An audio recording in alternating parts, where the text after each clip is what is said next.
দিয়া হাইটা যাইতে চায়, কামাই নাই এমন ভাবে কামাইছে স্লিপ খায়া পড়ে যাবে, কথা কোন ঠিক? এমন ভাবে ক্লিন শেভ করছে, কোন বাচ্চা বলা পান যদি ওর চাপার উপর দিয়া হাইটা যাইতে চায় যে কোনো সময় স্লিপ খায়া পড়ে যাইতে পারে। আর ও মঞ্চের মধ্যে বৈশা হাজার হাজার জনতারে সামনে নিয়ে বলে, আমার আমল নামায় গুনাহ নাই, আমার আমল নামায় পাপ নাই।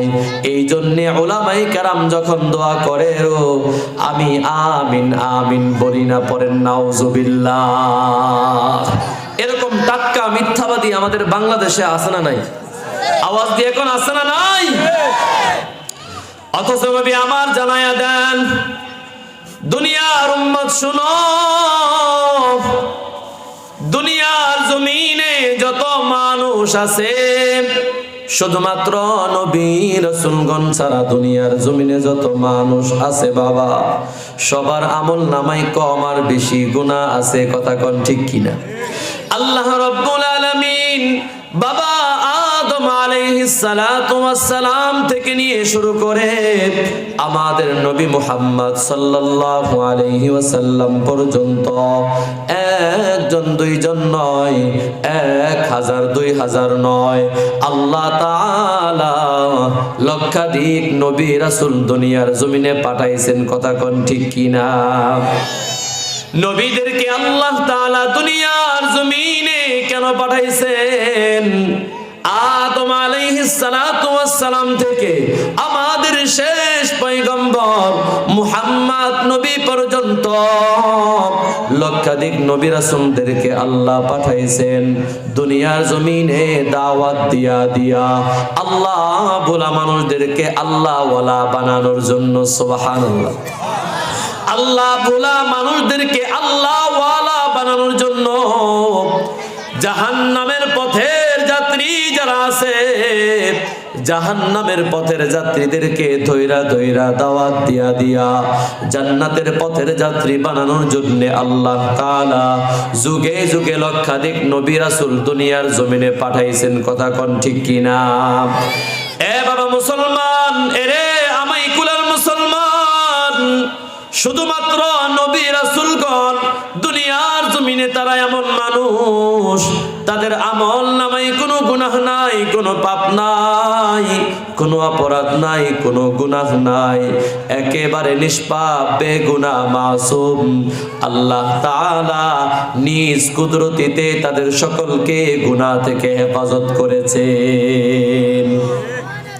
2 নম্বর আরেকটা শ্রেণী আছে বাবা, আমাদের নবীর সুহবতে আইশারিফ লক্ষাধিক সাহাবায়ে কেরাম যারা নবীর সুহবতে আইসা নবীর খেদমত করছে রে, নবীজির কাছ থেকে তারা দ্বীন শিখছে, ইসলাম শিখছে, শরীয়তের মাসআলা মাসাইল তারা শিখছে।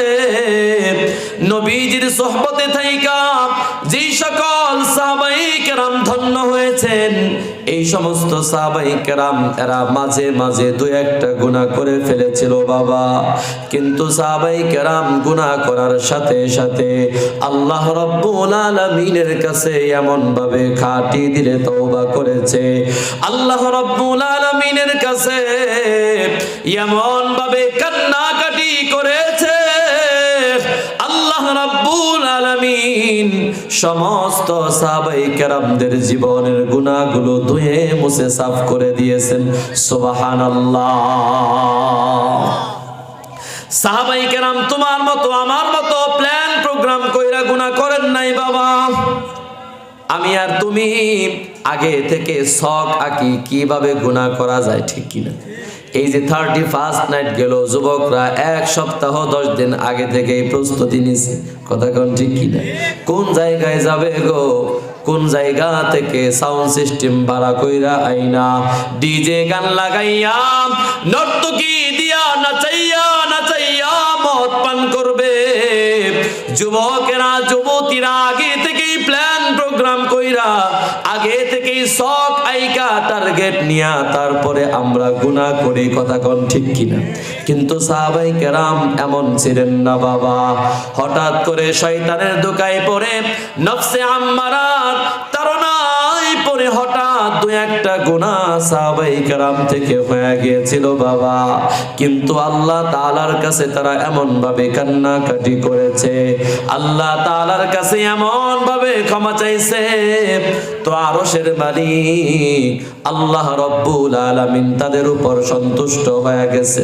আল্লাহ তাআলা জীবনের গুনাহগুলো ক্ষমা করে দিয়া আল্লাহ তাআলা সাহাবায়ে কেরামের উপর সন্তুষ্টির বিষয়টা কোরআনের এক জায়গায় না, কোরআনের একাধিক জায়গায় আমার আল্লাহ রব্বুল আলামিন বাবা সাহাবায়ে কেরামের শানে একাধিক জায়গায় আয়াত নাজিল করে দিয়েছেন। সুবহানাল্লাহ। আল্লাহ বলেন রাদিয়াল্লাহু আনহুম ওয়া রাদু আন, আরশের মালিক আল্লাহ রব্বুল আলামিন সাহাবায়ে কেরামের উপর সন্তুষ্ট হয়ে গেছে। সুবহানাল্লাহ। এইজন্য আহলে সুন্নাত ওয়াল জামাতের আকীদা হলো দুনিয়ার জমিনে যত নবী রাসূলগণ অতিবাহিত হয়ে গেছে, যত নবী রাসূলগণ দুনিয়ার জমিন থেকে বিদায় নিয়ে গেছে বাবা, এরা সকলেই হচ্ছেন মাসুম, নিষ্পাপ, বেগুনাহ। তাদের আমল নামায় কোনো ধরনের কোনো পাপ নাই, গুনাহ নাই, অপরাধ নাই। কথা বলেন ঠিক কিনা? দুই নম্বর সাহাবায়ে কেরামের দল, সাহাবায়ে কেরাম গুনাহ করার পর আল্লাহ তাআলার কাছে খাঁটি দিলে তওবা করার কারণে আল্লাহ তাআলা তাদেরকে ক্ষমা প্রাপ্ত দল হিসাবে ঘোষণা দিয়েছেন। আহলে সুন্নাত ওয়াল জামাতের আকীদা হলো রে সাহাবায়ে কেরাম সকলেই হচ্ছেন মাগফুর। একটা দুইটা যা গুনাহ হয়ে গিয়েছিল রে আল্লাহ তাআলার কাছে তওবা করার কারণে আল্লাহ রব্বুল আলামিন সমস্ত গুনাহগুলো ক্ষমা করে দিয়েছেন। এ মুসলমান বাবা, এর বাইরে তুমি আর আমি, আমরা যারা আছি সবার আমল নামায় কম আর বেশি গুনাহ আছে, ঠিক কিনা? যত বড় আল্লাহ ওয়ালা হোক না কেন, যত বড় বুজুর্গই হোক না কেন বাবা, যত বড় মুফতি মুহাদ্দিস হোক না কেন, যত বড় ইমাম সাহেব, খতিব সাহেব আর বক্তা সাহেব হোক না কেন, যত বড় শাইখুল হাদিস হোক না কেন, যত বড় জজ, ব্যারিস্টার, ইঞ্জিনিয়ার আর ডাক্তার হোক না কেন ভাই, সবার আমল নামায় কম আর বেশি গুনাহ আছে না নাই? এ মুসলমান, গুনাহ করলে যিনি অসন্তুষ্ট হন তিনি কে? আওয়াজ দিয়ে কোন তিনি কে? এই জন্যই তো আল্লাহ কোরআনে হাকিমে তোমারে আমারে ডাক দিয়া কয়, বড় মায়া কইরা ডাক দেয়, বড় মুহাব্বত কইরা তোমারে আমারে ডাক দিয়া কয়, ইয়া আইয়ুহাল্লাযীনা আমানু তুবু ইলাল্লাহি তাওবাতান নাসুহা। আল্লাহু আকবার বলেন। আল্লাহ রাব্বুল আলামিন দুনিয়ার জমিনের ঈমানদারদেরকে ডাক দিয়া কয়, এরে ঈমানদার, আমি আল্লাহ তোদেরকে বড় মায়া কইরা বানাইছি রে বান্দা, আমি আল্লাহ তোদেরকে বড় মুহাব্বত কইরা বানাইছি। আমি আল্লাহ চাইলে তোদেরকে কোন বইলা বানাইতে পারতাম, আমি আল্লাহ কোন বললে তোরা দুনিয়ার জমিনের সমস্ত মানুষ একসাথে হয়ে যাইতি, কিন্তু আমি আল্লাহ তাআলা সেটা করি নাই বান্দা। আমি আল্লাহ তোরে বড় মায়া কইরা মুহাব্বত কইরা একে একে 10 মাস 10 দিন সময় লাগাইয়া ধীরে ধীরে স্তরে স্তরে ধাপে ধাপে আমি আল্লাহ তাআলা তোরে দুনিয়ার জমিনে আনছি। সুবহানাল্লাহ। বলেন তো বাবা, আল্লাহ চাইলে এক আদেশে আপনারে আমারে বানাইতে পারতেন কি পারতেন না? আমার আল্লাহর সেই সক্ষমতা আছে না নাই? আমার আল্লাহ যখন যা ইচ্ছা করেন তাই করতে পারেন, কথা কোন ঠিক কিনা? ফাআলুল লিমা ইউরিদ, ইন্নামা আমরুহু ইদা আরাদা শাইআন আইয়াকুলা লাহু কুন ফায়াকুন। আল্লাহ তাআলা কোনো কিছু করতে চাইলে বাবা আল্লাহ তাআলার প্ল্যান প্রোগ্রাম করা লাগে না। আল্লাহ শুধু বলেন কুন, হয়ে যাও, ফায়াকুন, সাথে সাথে হয়ে যায়। সুবহানাল্লাহ। আল্লাহ ডাক দিয়া কয়, এরে আব্দুর রহিম, এরে আব্দুর রহমান, আমি আল্লাহ তোরে বড় মায়া করে বানাইছি বান্দা। আমি আল্লাহ চাই না তুই কবরের মধ্যে আযাবের সম্মুখীন হও। আমি আল্লাহ চাই না হাসরের ময়দানে তুমি আযাবের সম্মুখীন হও। আমি আল্লাহ চাই না তুমি জাহান্নামের আগুনের মধ্যে পুরো। বান্দারে, দুনিয়ার জমিনে যাওয়ার পরে তুমি তো গুনাহ করবা, তুমি পাপ করবা বান্দা। কারণ আমি আল্লাহ রব্বুল আলামিন তোমার ভিতরে দুইটা সুপ্রিম পাওয়ার দিয়া তোমারে দুনিয়াতে পাঠাইছি। আওয়াজ দিয়া বলা যাবে কি বাবা কয়টা পাওয়ার? আল্লাহ বলেন ফাআলহামাহা ফুজুরাহা ওয়া তাকওয়াহা। আমি আল্লাহ তোমারে ভালো কাজ করার মতো ক্ষমতা দিয়েছি। কথা কোন ঠিক কিনা? আমি আল্লাহ তোমারে খারাপ কাজ করার মতো শক্তি দিয়েছি। আমি আল্লাহ তাআলা নূরের তৈরি রহমতের ফেরেশতাদেরকে এই দুইটা পাওয়ার দেই নাই, এই দুইটা ক্ষমতা আমি আল্লাহ তাআলা ফেরেশতাদেরকে দেই নাই। এই জন্য বাবা ফেরেশতা চাইলেও গুনাহ করতে পারে না, ফেরেশতা চাইলেই পাপ করতে পারে না। ওয়ায়াফালুনা মা তা'মুরুন, ফেরেশতাদেরকে যা আদেশ করা হয় ফেরেশতারা সাথে সাথে ওই কাজগুলো করে, এর বাইরে কোনো কিছু করতে পারে না বাবা। কিন্তু আল্লাহ তাআলা তোমারে আমারে দুইটা পাওয়ার দিয়া বানাইছেন। একটা হলো নেকের কাজ করার পাওয়ার, আরেকটা হইল গুনাহের কাজ করার পাওয়ার। কথা বলেন ঠিক কিনা? আল্লাহ তাআলা দেখতে চায় আমি আল্লাহ বান্দারে গুনাহ করার পাওয়ার দেওয়ার পর আমি আল্লাহ যে বান্দারে বলছি বান্দা খবরদার খবরদার গুনাহের কাজের দিকে যাও না, গুনাহের কাজ সম্পাদন করো না বান্দা।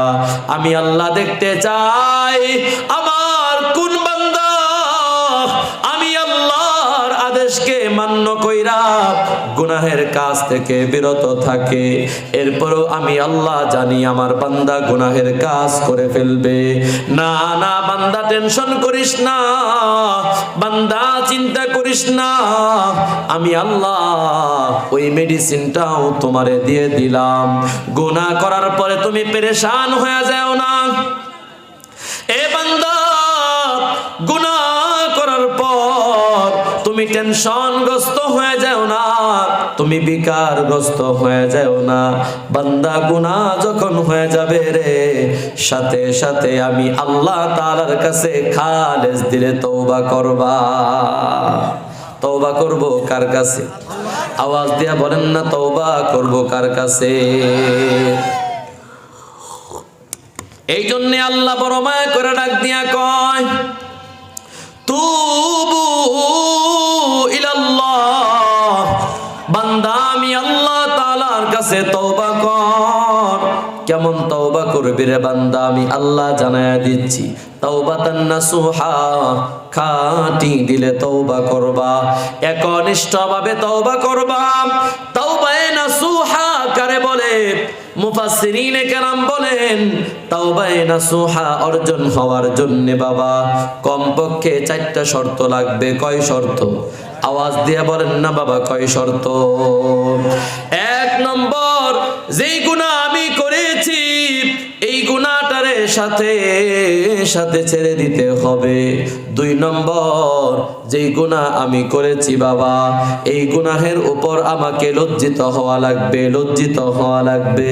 3 নম্বর, যেই গুনাহ করেছি ভবিষ্যতে আর কোনোদিন এই গুনাহ করব না, এই ব্যাপারে পাক্কা নিয়ত করা, পাক্কা ইরাদা করা। 4 নম্বর, কোন মানুষের হক নষ্ট কইরা থাকলে ওই মানুষের হকটা আদায় করে দেওয়া। দুনিয়ার জমিনে বাবা 2টা হক আছে। কয়টা হক? একটা হলো হুকুকুল্লাহ, আল্লাহর হক, আরেকটা হলো হুকুকুল ইবাদ, বান্দার হক। আল্লাহর হক আল্লাহ চাইলে ক্ষমা করতে পারেন। নামাজ পড়েন নাই, রোজা রাখেন নাই, যাকাত দেন নাই, হজ পালন করেন নাই, পর্দা করেন নাই বাবা, এই গুনাহগুলো আল্লাহ তাআলা চাইলেই ক্ষমা করে দিতে পারেন। কিন্তু আপনি আপনার ভাইয়ের, আপনার বোনের হক নষ্ট করেছেন, আরেকজন মুসলমানের হক আপনি নষ্ট করেছেন। ওই হক যতক্ষণ পর্যন্ত ওই বান্দির কাছ থেকে যতক্ষণ পর্যন্ত ক্ষমা নিতে না পারবেন গো, আরশের মালিক আল্লাহ তাআলা কশিন কালেও আপনাকে আমাকে ক্ষমা করবেন না। কথা কোন ঠিক কিনা? তাহলে মুসলমান, চার কাজের মাধ্যমে আমাদেরকে তাওবায়ে নাসুহা হাসিল করতে হবে গো। আল্লাহ তাআলা ডাক দিয়া বলেন, বান্দা তুমি যদি তাওবায়ে নাসুহা হাসিল করতে পারো, আমি আল্লাহ ওয়াদা দিলাম, আমি আল্লাহ রব্বুল আলামিন তোমার জীবনের সমস্ত গুনাহগুলোকে ধুয়ে মুছে সাফ করে দিব। আল্লাহ আল্লাহ क्या मुबारक नाम है, अल्लाह अल्लाह आशिकों का काम है, अल्लाह अल्लाह क्या मुबारक नाम है, अल्लाह अल्लाह मोमिनों का काम है, अल्लाह अल्लाह ইচে শিরিনিস্ত নাম শিরো শাকর্মি কোনাদে যা নাম তামাম। জোরে জোরে পড়া যাবে কি মারহাবা? তাহলে এক নম্বর কাজ, আল্লাহ যে আমাদের আমলের কারণে, গুনাহের কারণে অসন্তুষ্ট হয়েছেন, আল্লাহকে সন্তুষ্ট করতে চাইলে এক নম্বর আল্লাহর কাছে কি করতে হবে? আওয়াজ দিয়ে বলেন, কি করতে হবে? আল্লাহর কাছে তওবা করতে হবে। আহারে বান্দা বান্দি যদি আল্লাহ তাআলার কাছে খাঁটি দিলে তওবা করে, ওই বান্দার তওবা করতে দেরি, আরশের মালিক আল্লাহ তাআলা তারে ক্ষমা করতে দেরি করেন না। সুবহানাল্লাহ। চলেন যাই বাবা একটা হাদিস শোনাই, মুসলিম শরীফের বর্ণনা। দুনিয়ার জমিনে হাদিসের অনেক কিতাব আছে, এর মধ্যে 6টা হাদিসের কিতাব আছে বাবা, বিশুদ্ধ বলা হয়, সিহাহুস সিত্তা বা কুতুবুস সিত্তা বলা হয়। 1 নম্বর বুখারী শরীফ, 2 নম্বর মুসলিম শরীফ, 3 নম্বর আবু দাউদ শরীফ, 4 নম্বর তিরমিজি শরীফ, 5 নম্বর নাসাই শরীফ, 6 নম্বর ইবনে মাজাহ শরীফ। এই 6 কিতাবের মধ্যে আবার 2টা কিতাব বড় বিশুদ্ধ, এর মধ্যে একটার নাম হলো বুখারী, আরেকটার নাম হলো মুসলিম শরীফ। এই মুসলিম শরীফের মধ্যে বাবা হাদিস আসছে, আল্লাহ নবীর একজন সাহাবী যার নাম হলো মাইজ ইবনে মালিক। কি নাম? মাইজ ইবনে মালিক, আল্লাহ নবীর একজন জলিল কদর সাহাবী। এই মাইকম্যান ভাই, ইকো আছে নাকি? রিভাব চলতেছে না? আল্লাহ নবীর একজন সাহাবী হযরতে মাইজ ইবনে মালিক রাদিয়াল্লাহু তাআলা আনহু রাসূলুল্লাহ সাল্লাল্লাহু আলাইহি ওয়াসাল্লামের সামনে একদিন হাজির হয়ে গেছে বাবা। আসসালাতু ওয়াসসালামু আলাইকা ইয়া রাসূলুল্লাহ, আসসালাতু ওয়াসসালামু আলাইকা ইয়া হাবিবাল্লাহ। ও গো নবীজি, আমি আপনার কাছে একটা কথা বলার জন্য আসছি গো। নবীজি ডাক দিয়া বলে, কিরে মাইজ ইবনে মালিক, কি কথা বলার জন্য তুমি আমার কাছে আসছো বলো। এবার হযরতে মাইজ ইবনে মালিক রাদিয়াল্লাহু তাআলা আনহু ডাক দিয়া কয়, নবী, ইন্নী যালামতু নাফসি ওয়া ক্বাদ জানাইতু। নবীজি, আমি আমার নিজের নফসের উপরে জুলুম করে ফেলেছি। ইয়া রাসূলুল্লাহ, ইয়া হাবিবাল্লাহ, আমি জিনা করে ফেলেছি গো। নবীজির কাছে এই কথা বলার সঙ্গে সঙ্গে নবীজি মাইজ ইবনে মালিকের চেহারা থেকে মুখ ঘুরে ফেলায়। নবীজি যখন চেহারা থেকে মুখ ঘুরায় ফেলছে, মাইজ ইবনে মালিক নবীজির দরজা থেকে ওইটা অন্যদিকে চইলা যায়। পরের দিন আবার যখন হয়ে যায়, মাইজ ইবনে মালিক রাসূলের দরবারে আবার আইসা হাজির হয়ে গেল। আবার গতকালকের মতো একই কথা, ইয়া রাসূলুল্লাহ, আমি মাইজ ইন্নী যালামতু নাফসি ওয়া ক্বাদ জানাইতু, আমি আমার নফসের উপর জুলুম করে ফেলেছি, আমি জিনা করে ফেলেছি। নবীজি আবারও চেহারাটা ঘুরায় দিছে বাবা। এইভাবে হাদিসের মধ্যে আসছে, একবার, দুইবার, তিনবার, চতুর্থবার মাইজ ইবনে মালিক যখন রাসূলের কাছে আইসা একই কথা বারবার বলতেছেন, তখন রাসূলুল্লাহ সাল্লাল্লাহু আলাইহি ওয়াসাল্লাম সাহাবায়ে কেরামদেরকে ডাক দিয়া বলে, এরে তোরা দেখ, মাইজ ইবনে মালিকের কি মাথা খারাপ হয়ে গেছে নাকি? ও কি পাগল হয়ে গেল নাকি? একটু খোঁজ খবর নাও। সাহাবায়ে কেরাম রাদিয়াল্লাহু তাআলা আনহুম তল্লাশে নেমে গেল, রিপোর্ট নিয়ে হাজির হয়ে গেছে, না না ইয়া রাসূলুল্লাহ, আপনার সাহাবী মাইজ ইবনে মালিক পাগল হন নাই, সে সুস্থ মস্তিষ্কের অধিকারী। নবীজি ডাক দিয়া বলে, তাহলে খোঁজ খবর নিয়ে দেখো, মাইজ ইবনে মালিক মদ পান করছে নাকি, নেশাগ্রস্ত হয়েছে নাকি? সাহাবায়ে কেরাম রাদিয়াল্লাহু তাআলা আনহুম এবার মাইজ ইবনে মালিকের মুখের কাছে নাক দিয়া শুকে গ্রান নিয়া কয়, না ইয়া রাসূলুল্লাহ, মাইজ ইবনে মালিক মদ পান করে নাই, শরাব পান করে নাই। এবার মাইজ ইবনে মালিককে আল্লাহর নবী কাছে ডাক দিয়া বলে, এর মাইজ, আসলে কি তুই জিনা করে ফেলেছিস? আসলে কি তুই ব্যভিচার করে ফেলেছিস? এবার মাইজ ইবনে মালিক রাদিয়াল্লাহু তাআলা আনহু চোখের পানিটা ছাইরা দিয়া কান্দে আর ডাক দিয়া কয়, ইয়া রাসূলুল্লাহ, আমি তো শয়তানের ধোঁকায় পইরা, নফসে আম্মারার ধোঁকায় পইরা জিনা ব্যভিচারের মতো কর্মে লিপ্ত হয়ে গিয়েছি। ইয়া রাসূলুল্লাহ, কবরের আযাব আমি মাইজ সহ্য করতে পারবো না, হাসরের ময়দানের আযাব আমি সহ্য করতে পারবো না, জাহান্নামের আগুনের আযাব আমি সহ্য করতে পারবো না। ইয়া রাসূলুল্লাহ, ইন্নী উরিদু আন তুতাহহিরানি, আমি ইচ্ছা করতেছি আপনি দুনিয়া থেকে আমাকে পবিত্র করে দেন। এ মুসলমান, মাসআলা শুনেন, মাসআলা শরীয়তের ধর্মের মাসআলা হলো, কোন অবিবাহিত পুরুষ আর মেয়ে, কোন অবিবাহিত ছেলে আর মেয়ে যদি জিনা করে, কি করে? জিনা করে, অপকর্মে যদি তারা লিপ্ত হয় বাবা, শরীয়তের বিচার হলো 100 করে চাবুক মারতে হবে। কয়শ? আওয়াজ দিয়ে কোন কয়শ? 100 করে দুর্রা মারতে হবে, বেত্রাঘাত করতে হবে, চাবুক মারতে হবে।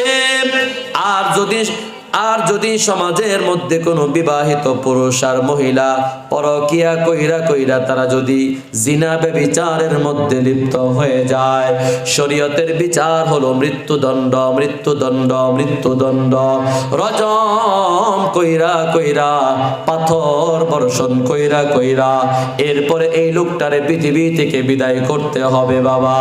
মাইজ ইবনে মালিক সে ছিল বিবাহিত পুরুষ। নবীজির কাছে গিয়া বলেন, ইয়া রাসূলুল্লাহ, জাহান্নামের আগুন আমি সহ্য করতে পারবো না, সুতরাং শরীয়তের যেই বিচার আছে সেই বিচার আপনি আমার উপর কায়েম করেন।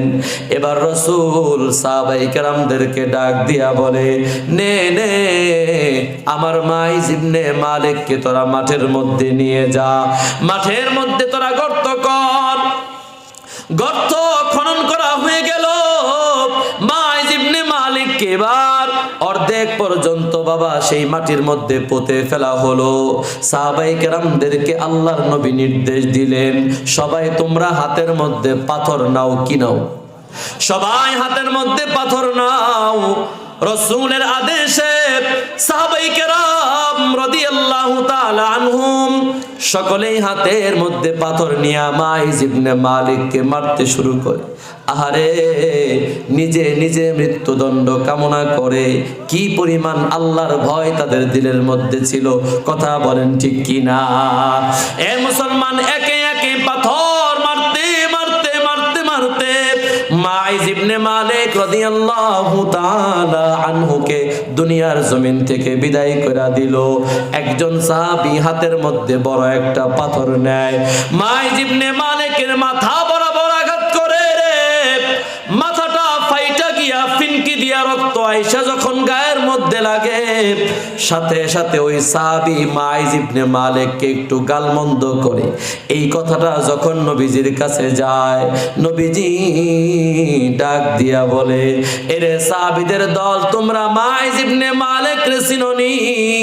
মাইজ ইবনে মালিক যদিও জিনা করছে, যদিও ব্যভিচার করছে, বড় অপরাধ করছে, কিন্তু আল্লাহ তাআলার কাছে এমন ভাবে তওবা করছে, আল্লাহ তাআলার কাছে এমন ভাবে কান্নাকাটি করছে, আল্লাহ তাআলার কাছে এমন ভাবে ইস্তিগফার করছে। শোনো, দুনিয়ার জমিনের মধ্যে আমার যত উম্মত আছে রে, সমস্ত উম্মতের মধ্যে যদি মাইজ ইবনে মালিকের তওবাটা বন্টন করে দেওয়া হতো, তাহলে সকলের পক্ষ থেকে যথেষ্ট হয়ে যাইতো।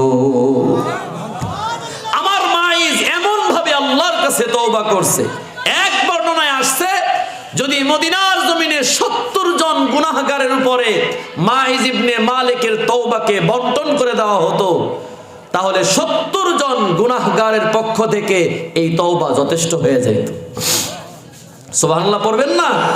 অতএব আমরাও যদি আমাদের গুনাহের পরে, আমি জানি না এখানে এমন লোক থাকতে পারি আমরা জীবনে বিবাহের পরেও অবৈধ অপকর্মের সাথে লিপ্ত হয়ে গেছে, অথবা বিবাহ করি নাই, যুবক যুবতী যারা শুনতেছ, নফসের তাড়নায় পড়ে, শয়তানের ধোঁকায় পড়ে জিনার মতো গুনায় লিপ্ত হয়ে গেছে, আল্লাহর কাছে কান্নাকাটি করো, আল্লাহর কাছে ক্ষমা চাও। আরশের মালিক আল্লাহ তো এমন দয়ালু, বান্দা আল্লাহর কাছে ক্ষমা চাইতে দেরি হয়, আল্লাহ তাআলা তার গুনাহগুলো ক্ষমা করতে দেরি করেন। এ মুসলমান বাবা, এই জন্যে গুনাহের কারণে রব্বুল আলামিন আমাদের উপর অসন্তুষ্ট হয়ে গেছে। বাবা, আল্লাহ তাআলারে সন্তুষ্ট করতে হলে কয়টা কাজ করতে হবে? আওয়াজ দিয়ে বলেন বাবা, কয় কাজ? 1 নম্বর তওবা ইস্তিগফার, আল্লাহ তাআলার কাছে ক্ষমা চাওয়া। নবীজি বলেন, ওয়া খায়রুল খাত্তাইনাত তাওয়াবুন, গুনাহগার বান্দা বান্দীদের মধ্যে আমি আল্লাহ তাআলার কাছে সব চাইতে পছন্দনীয় আমার ওই বান্দা বান্দি, যেই বান্দা বান্দি গুনাহ করার পর আমি আল্লাহ তাআলার কাছে আবার কান্নাকাটি করে ক্ষমা চাই। সুবহানাল্লাহ। তওবা করব তো ইনশাআল্লাহ, তওবা করব তো ইনশাআল্লাহ। মুসলমান ভাইরা আমার, 2 নম্বর আলোচনার মধ্যে যাচ্ছি। মিশকাত শরীফ হাদিসের কিতাব, মিশকাতের বর্ণনা, নবীজি জানায়া দেন, as-সাদাকাতু তুতফিউ গাদাবার রাব্বি, সাদাকা মানে হলো দান, সদকা মানে হলো দান খয়রাত করা, তুতফিউ মানে নিভায়া দেয়, দূর কইরা দেয়, গদব মানে হচ্ছে রাগ, গুসা। কার রাগ?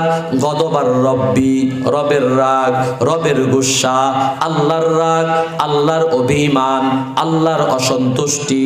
এগুলো বান্দা যখন দান খয়রাত করবে বাবা, এই দান খয়রাতের ওসিলায় আল্লাহ রব্বুল আলামিন ওই বান্দা বান্দির উপর সন্তুষ্ট হয়ে যায়।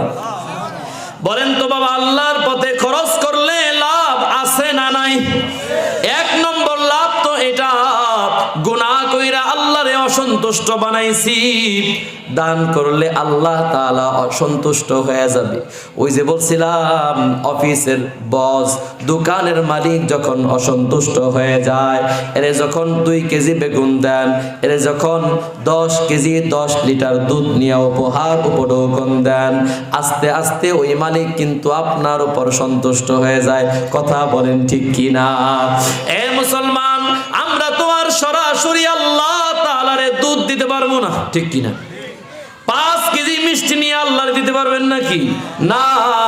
তবে এলাকার মধ্যে গরিব গোরাবা যারা আছে, এতিম অসহায় বিধবা যারা আছে বাবা, এদেরকে যদি 5 কেজি মিষ্টি কিনা 10 কেজি দুধ কিনা এই গরিবদেরকে দেন, তো আরশের মালিক আল্লাহ কয় বান্দা, যদিও তুমি দিছ ওদের হাতে, না না, এটা সরাসরি আমি আল্লাহ পর্যন্ত পৌঁছিয়ে গেছে। পড়েন সুবহানাল্লাহ। হাদিসের মধ্যে আসছে আল্লাহর পথে খরচ করলে, আল্লাহর পথে দান করলে বাবা আল্লাহ রব্বুল আলামিন খুশি হয়ে যায়। এই জন্য আমরা আল্লাহর পথে খরচ করব কি করব না? আওয়াজ দিয়ে কোন আল্লাহর পথে খরচ করব কি করব না? চলেন কোরআনে কারীমের 2 নম্বর সূরা সূরা বাকারার মধ্যে আল্লাহ রাব্বুল আলামিন 261 নম্বর আয়াতের মধ্যে বাবা দুনিয়ার জমিনে যারা আল্লাহর পথে খরচ করে, আল্লাহর পথে ব্যয় করে, আল্লাহ তাআলা ওই সমস্ত খরচকার নেওয়ালা বান্দা বান্দীদের একটা দৃষ্টান্ত দিচ্ছেন, উদাহরণ দিচ্ছেন। আল্লাহ জানেন দুনিয়ার জমিনের বান্দা বান্দীরা উদাহরণ পছন্দ করে, ঠিক কিনা? দৃষ্টান্ত উপমা বান্দা বান্দিরা পছন্দ করেন গো। এই জন্য আল্লাহ তাআলা নিজে একটা বড় চমৎকার দৃষ্টান্ত দিচ্ছেন। আল্লাহ বলেন মাতারুল্লাযিনা ইউনফিকুনা আমওয়ালাহুম ফি সাবিলিল্লাহ, যারা আল্লাহর পথে খরচ করে। কোন পথে? আওয়াজ দিয়া বলেন না, কোন পথে? নাকি কনসার্টের পিছনে, নাকি মমতাজ আসবে ওই গানের পিছনে, যাত্রা পালার পিছনে, কোথায়? আল্লাহর পথে যারা খরচ করে, আল্লাহ জানায়া দেন আল্লাহর পথে যারা খরচ করে তাদের উদাহরণ হলো কামাসালি হাব্বাতিন, একটা শস্য দানার মতো। কিসের মতো? আওয়াজ দিয়ে বলেন না বাবা, কিসের মতো? একটা শস্য দানার মতো। কুদ্দুস প্রামাণিক অসুস্থ দোয়া চাইছে, 2100 টাকা করলো দান। আল্লাহ কবুল করেন, মঞ্জুর করেন, ধনে জনে বরকত দান করেন, দানের সওয়াব সোনার মক্কা মদিনা পর্যন্ত পৌঁছায় দেন। চিল্লায় পড়েন আমিন।